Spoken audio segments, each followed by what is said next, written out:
Assalamualaikum dan salam sejahtera. Untuk video kali ini, saya akan menerangkan secara ringkas berkenaan dengan ahli bentuk komunikasi pengajian am semester 2. Bagi bahagian ini, saya akan menerangkan untuk bahagian graf sahaja, iaitu graf terdiri daripada dua, iaitu graf garis dan graf bar. Pertama, kita akan lihat perkara penting yang ada pada tajuk ini. Untuk penulisan tajuk, sama ada di bahagian jadual ataupun graf, sama bagi semua graf yang akan kita pelajari sebentar lagi. Di mana penulisan tajuk pertama mesti ada tempat. Yang kedua ada isu. Selepas ada isu mesti ada tempoh. Kedudukan graf ini mestilah berada di tengah jadual ataupun graf tersebut. Tajuk semua huruf besar, tiada titik dan piramid terbalik. Itu merupakan penulisan tajuk yang paling tepat. Contoh di sini, tempat merupakan Malaysia. Pola bilangan kes pembuangan bayi di negeri-negeri terpilih, yang ini merupakan isu dia. Isunya merupakan kes pembuangan bayi. Dari tahun 2011 hingga tahun 2014 merupakan tempohnya. Cara penulisan tajuk pula. Berdasarkan kepada soalan, selepas istilah menunjukkan merupakan tajuk bagi setiap graf tersebut. Tapi sekiranya tempat dalam soalan itu, tempatnya terletak di bahagian belakang. Contoh macam soalan ini. Sediakan graf yang sesuai untuk menunjukkan penggunaan air bermeter mengikut sektor dan negeri terpilih bagi tempoh 2008 hingga 2010 di Semenanjung Malaysia. So, Semenanjung Malaysia merupakan tempat. Tempat berada di belakang. Maka, untuk menulis tajuk, pelajar perlu meletakkan Semenanjung Malaysia di hadapan sekali. Contoh penulisan tajuk, Semenanjung Malaysia. Penggunaan air bermeter mengikut sektor dan negeri terpilih bagi tahun 2008 hingga tahun 2010. Itu merupakan teknik penulisan tajuk yang paling senang untuk pelajar buat. Untuk mengenal pasti sama ada soalan itu nak graf ataupun dia nak carta, senang sangat. Berdasarkan pada soalan di skrin, pelajar boleh tengok di sini. Sediakan graf yang sesuai, bermaksud dia nak graf. Soalan nombor 2, berdasarkan maklumat yang diberikan, sediakan carta yang sesuai. Bermaksud soalan ini nak carta. Itu sahaja. Awak tengok di bahagian sediakan apa? Sediakan graf atau sediakan carta. Sekarang kita akan pergi kepada bahagian yang pertama, iaitu graf garis. Graf garis terbahagi kepada 3, iaitu graf garis compound, graf garis komponen dan graf garis positif negatif. Yang pertama, untuk graf garis compound. Di sini merupakan keyword, kata kunci bagi graf garis compound, iaitu pola perubahan, pola bilangan, unjuran, perubahan, aliran atau pola. Tips untuk mengenal pasti kata kuncinya di mana? Okey, kebiasaannya kata kunci ini akan keluar selepas istilah menunjukkan. Selepas menunjukkan dia akan keluar keyword. Contoh, sediakan graf yang sesuai untuk menunjukkan pola bla bla bla. Okey.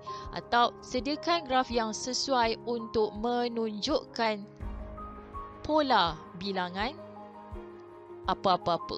So, selepas istilah menunjukkan keyword dia. Sebelum buat apa-apa graf, kita perlu buat jadual dahulu. Okey, di mana macam di skrin ini, mesti ada tajuk dan kita ada dia punya jadual dia, dan di bawah itu mesti ada sumber. Okey, untuk tajuk di dalam graf itu, di dalam graf, okey, tajuk di dalam graf, cara untuk ambilnya ialah kita akan ambil selepas istilah keyword tadi. Selepas istilah keyword iaitu pola, kita akan salin dari bilangan kes pembuangan bayi, masukkan ke dalam tajuk dalam jadual ini dan pastikan pelajar menulis unit tersebut. Contoh soalan ini, bilangan kes pembuangan bayi. So, tajuk di dalam graf itu ialah bilangan pembuangan bayi dalam kurungan kes. Awak akan tutup kurungan tersebut. Untuk lakaran graf pula, pastikan dimulakan dengan tajuk dulu. Penulisan tajuk di bahagian graf akan sama dengan penulisan tajuk di bahagian jadual. Perkara penting yang ada dalam graf ialah tajuk, semua huruf besar, center, piramid terbalik, and then ada paksi menegak, paksi melintang bersama dengan label masing-masing. Plotkan dia punya skala masing-masing dan awak perlu plotkan dia punya graf tadi. Okey, selepas itu pastikan ada titik kosong, skala, petunjuk dan juga sumber. Graf garis yang kedua ialah graf garis komponen, graf garis yang bertingkat-tingkat. Keyword bagi graf garis komponen ialah pola perubahan, pola bilangan, perubahan, unjuran aliran dan pola. Semua ini merupakan keyword bagi graf garis compound. Tapi untuk komponen, dia akan bergabung dengan istilah jumlah. Contoh, sediakan graf yang sesuai untuk menunjukkan unjuran jumlah bla bla bla. Okey. Gabungan di antara garis compound tambah jumlah. Itu keyword bagi graf garis komponen. Penulisan jadual bagi graf garis komponen sama seperti graf garis compound. Cuma dia tambah satu benda di bawah jadual tadi iaitu jumlah. Kalau graf garis compound dia tak ada jumlah. Garis komponen dia ada jumlah di bawah jadual tersebut. Penulisan tajuk di dalam jadual. Okey, tajuk jadual lain, tajuk di dalam ini lain juga. Okey, selepas istilah aliran, aliran merupakan keyword tadi, kita akan salin dari jumlah allowance yang diterima oleh pekerja OKU, masukkan ke dalam jadual tersebut. Okey, pastikan ada unit iaitu RM1000. Bagi graf, teknik dia sama seperti graf garis compound tadi. Yang berbeza ialah graf sahaja. Okey. Kemudian pastikan skala kita menggunakan 1 cm sahaja. Contoh soalan ni 1 cm sama dengan RM5,000. Untuk sumber, pastikan sumber berada di bahagian bawah sekali di sebelah kanan. Graf garis yang ketiga ialah graf garis positif negatif. Keyword bagi graf garis positif negatif ialah aliran, unjuran dan pola. Okey, tiga keyword ini merupakan keyword bagi graf garis compound. Jika dia positif negatif, dia akan bergabung dengan keyword perubahan positif negatif, peratus perubahan, kadar perubahan dan kadar. Contoh soalan, sediakan graf yang sesuai untuk menunjukkan unjuran kadar perubahan. Bila ada istilah unjuran, maka ia merupakan graf garis positif negatif.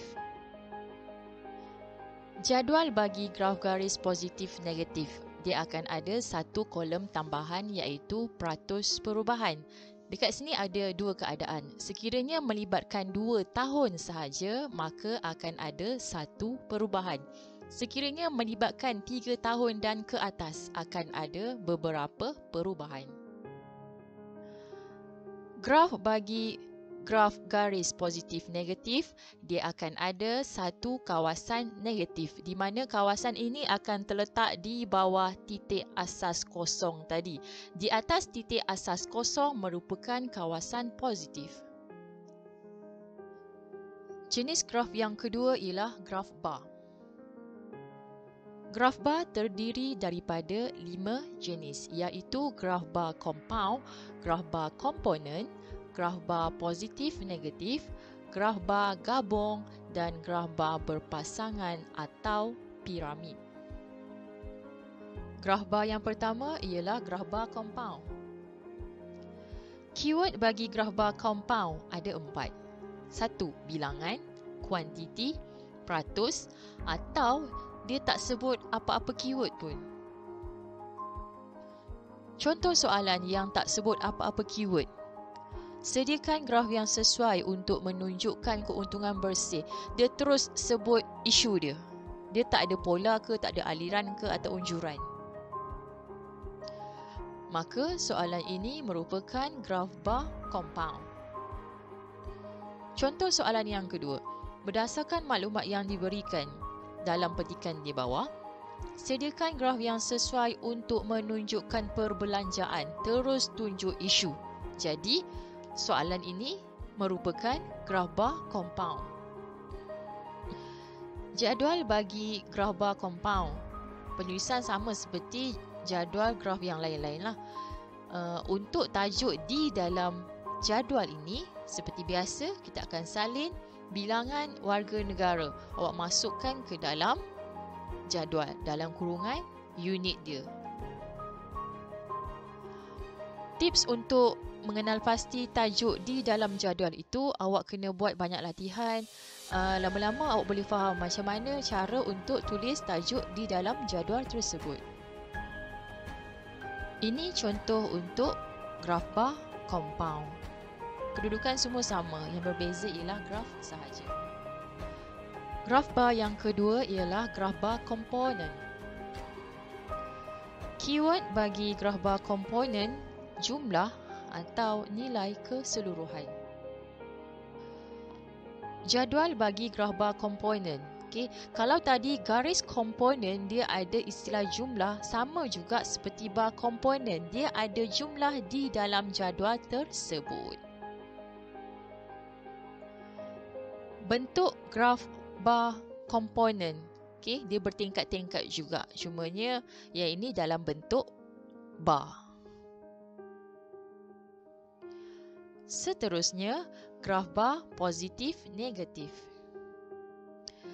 Keyword bagi graf bar positif negatif ialah perubahan positif negatif, peratus perubahan, kadar perubahan atau kadar sahaja.